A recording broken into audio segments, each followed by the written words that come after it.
Nais ibalik ng ilang empleyado ng People's Television Network ang pinatalsik na general manager na si Ana Puwod.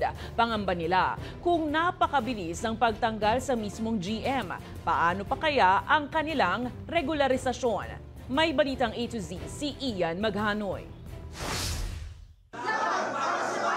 Mariing tinututulan ng PTV4 Employees Association ang pagkakatanggal sa veteranong journalist na si Annalisa Puod bilang General Manager ng naturang State Media Network. Biyernes, June 14, nang italaga si dating Migrant Workers Spokesman Assistant Secretary Toby Nebrida Jr. bilang bagong Acting General Manager at Member Representative Private Sector Board of Directors ng PTV4. Dati po ang pinaglalaban namin, tanggalin nyo ang GM na yan sapagkat hindi po maganda ang kanyang ginagawa. But this is the first time na ipaglaban namin ang isang general manager manatili sa PTV. Ang biglaang pagpapatalsik kay PTV4 General Manager Annalisa Puod ay ikinagulat ng PTV4 Employees Association.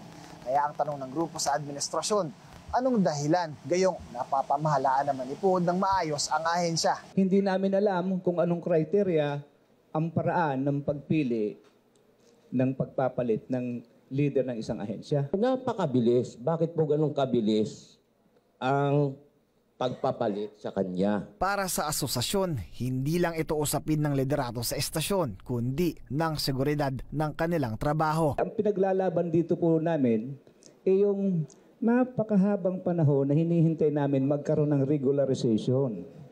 So, alam naman natin, pag nagpalit ng general manager, hindi lang kurtina ang pinapalitan yan. Department heads pinapalitan yan. Lahat-lahat, pati committee.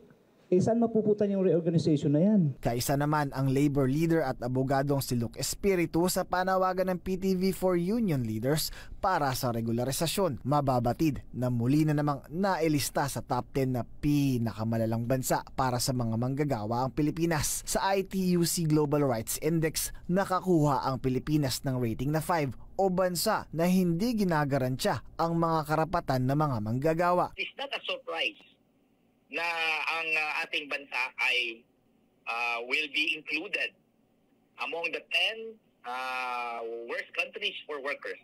And I even believe that the Philippines should be the number 1. Dapat valedictorian siya sa listahang yan. Sa kabila ng lahat, malugod naman ang pagtanggap ni Puod sa appointment ni Nebrida. Sa isang text message sa Balitang A to Z, binigyang diin ni Puod na susundin niya ang mga utos ng mga nakakataas na opisyal ng gobyerno. Gayunpaman, aminado siyang mahaba-haba pa raw ang diskusyon hinggil sa regularisasyon ng mga empleyado ng PTV4, lalo't 19 na taon na ang lumipas nang huli itong ipatupad.